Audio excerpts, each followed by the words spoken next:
I want to welcome each of you and thank the committee for giving me the opportunity to present here. I also want to thank the faculty members that helped me work in this project. Okay, so the purpose of this study is pretty much to develop or to create a developmental theory in order to achieve optimum well-being. But think about it, how can we do that? Well, after revising different theories, I have found that an iterative approach should be taken into account. This means that different theories and more updated theories should be added to the Maslow hierarchy of needs, which is going to be the baseline of my study. The second most important thing is that a spiritual need should be taken into account as an innate need. So here we can see the Maslow's original hierarchy of needs. And this is the proposal diagram that I want to use in order to propose a new theory. But for the purpose of this study, we're just going to concentrate in the first stage of the development of this theory, and it would be proving or disproving the existence of a spiritual need as just part of our innate needs. Okay, so the Maslow hierarchy of needs goes from lower order to the higher orders, and pretty much this entails like what do we need to, like what are the things that we need in order to feel motivated to do certain things in life. These needs include like physiological needs, sensitive needs, and it goes up to more upper levels like achievement needs. But again, for the purpose of this study, we're just going to concentrate in the innate needs. That it would be added to it if found any statistical significance through the experimental research. Okay, so there is a problem.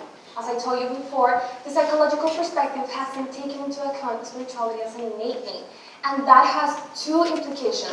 The first implication is that once you take it as an innate need, this means that it's part of all human beings, that pretty much we are all born with it. And as we know, there's different approaches that they don't agree with that. So then, I have found that there is no empirical research to prove or disprove this, even though psychologists have taken into account spirituality as a factor to contribute in humans' well-being. It hasn't been tested. So I propose a new experiment in order to prove these or disprove it, but a specific psychological methodology that is going to be implemented. But for now, I just run a pilot experiment to see if actually I should go ahead and do further research on it. So, but before we keep going, let's have some definitions. What is spirituality? So we have different approaches. We can have, Muslim approaches, Hinduism, and even atheism. But for this specific project, we're just going to take the approach that the Bible says. And according to the Bible, happy are those who are aware of their spiritual need. And a spiritual need is your personal relationship with God. And that's how I want you to see it as we go through this experiment. And then, well, what is the relationship that spirituality has with happiness? Well, there's been recent studies suggesting that morality impacts in their overall human well-being and in their happiness. And this is pretty much aligned with what the Bible says. So by having high standards or moral values, it would impact in the way we humans act. And in fact, if you think about it, our values guide the way we live and the decisions we take in our daily life. So, and then, what is well-being? Well, we have subjective perspective, which means that you might think about what well-being is. But then we have other perspective which talks about objectivity. And objectivity is important because we have expertise that have done research about it and explaining what well-being is. But then, if you think about it, we are very unique and we need to have both of them.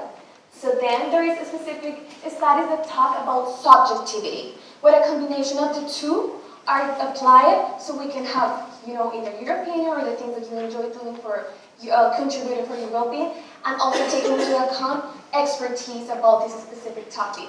Because think about it, if we just leave people to define what well-being is and telling them, just Okay, what makes you happy? It can be if there are some people who are not mentally aware to take the best decisions for their own life on what actually makes them happy.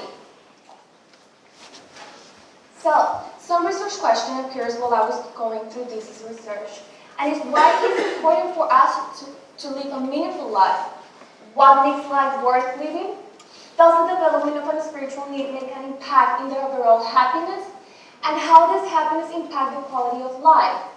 And more importantly, is like what is the relationship between happiness and spirituality? So we are going to see this from a positive psychological approach, which means that we have humans, we want to take what is the best within ourselves in order to achieve different perspectives in life. So we want to do that because we need it for our daily basis tasks. For example, we're going to take it from the biopsychosocial approach that it takes in account three very important components. The biological part, our genes, all the information that we have inherited.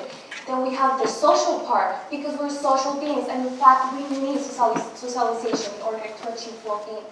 And the other one of the crucial part, and I'm very interested about it, is the psychological part. So these three independents, they're intertwined one another to affect our well-being. So these can help us, to just process and do things in a more effective way, like going to work, studying, and doing so. Because if we don't have well-being, then we're not going to be capable to just develop the things we want to do in life. So, as I mentioned before, I ran a pilot experiment. This was a case study, and it was pretty much, we used a mixed methods to run this experiment, which means that we use a qualitative approach and a quantitative approach. In the quantitative approach, we just run a pre-test and post-test measuring the levels of happiness of the individual. So, in a scale of 7, and then we also have the qualitative part where we have an interview with the individual to develop what is the subjective approach that this specific individual has regarding happiness. So then we have the quantitative results. We found that this was a happy person. And this person has, before the treatment, he has a mean of 6.25 and a 6.50 in a scale of 7. And this is important because this helped me, to find, even though this is not statistically significant, it gives me the opportunity to see that it was a change or an increase of 0.25 of the mean regarding his or her happiness. So this gives me the opportunity to run the same experiment, but just in a bigger, more diverse population.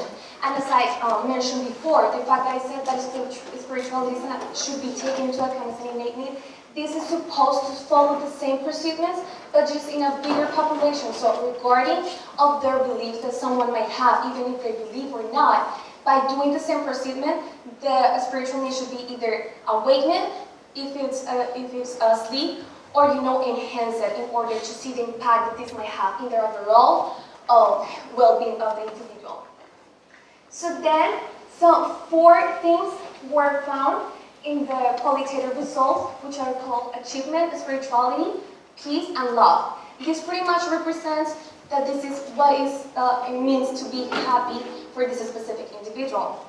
And if we see that from the PERMA model of well-being from Seligman, this makes sense. These 4 elements go pretty much and fit perfectly in each part of this.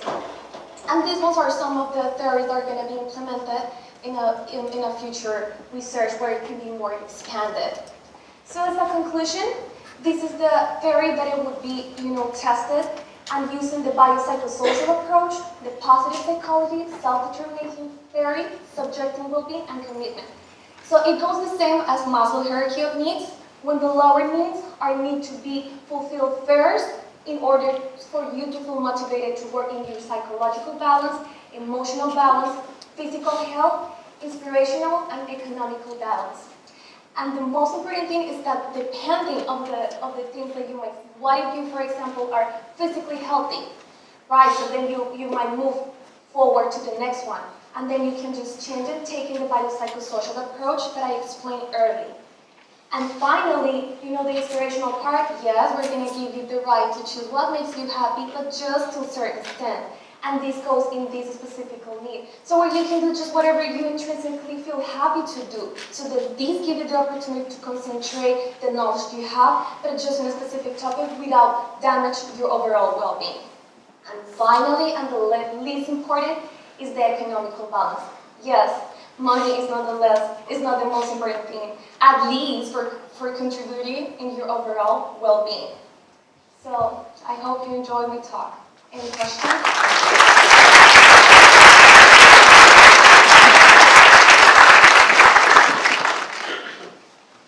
Charles Wilmore, Applied Statistics.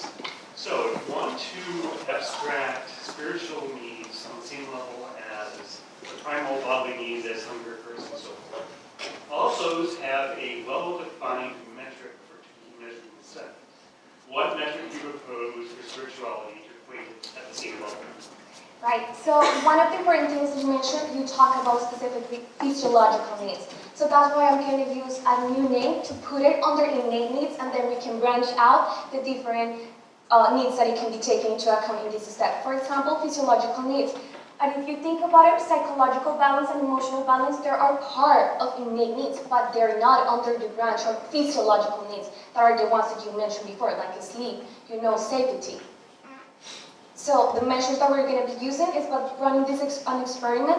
We're going to try to develop a spiritual scale where spirituality can be measured to either increase or decrease by acquiring the knowledge.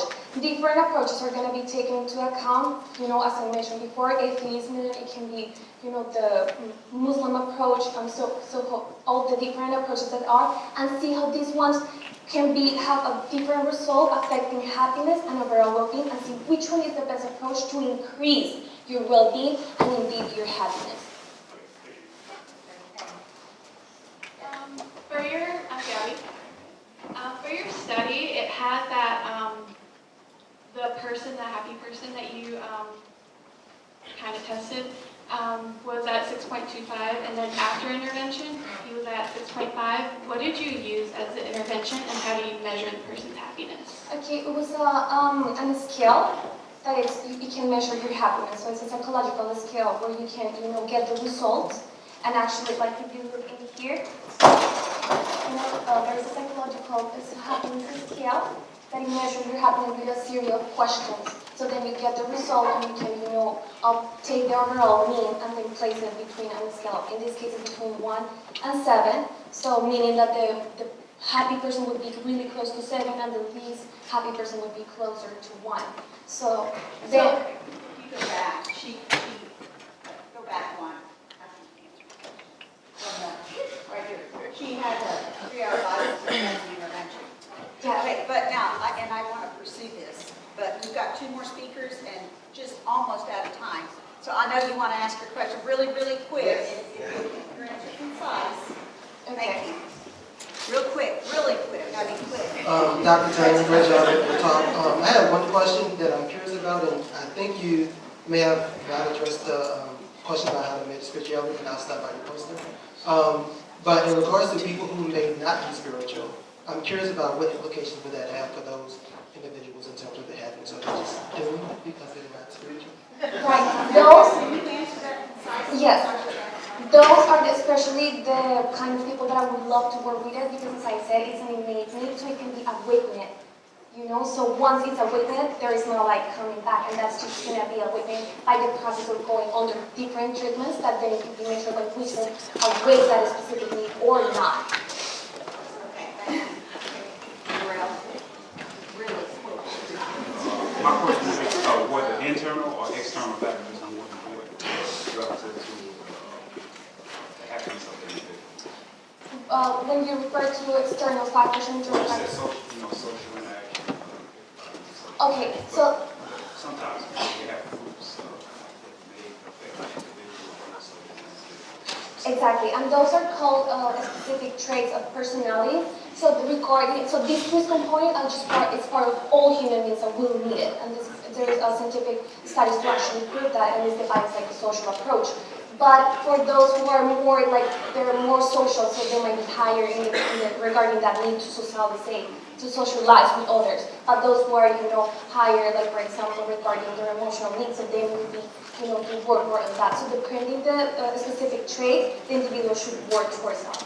So I guess my question was the external factors more important than the internal factors relative to the internal? They are equally important. Exactly. So that you have to work around with the three. All right, let's give her a hand.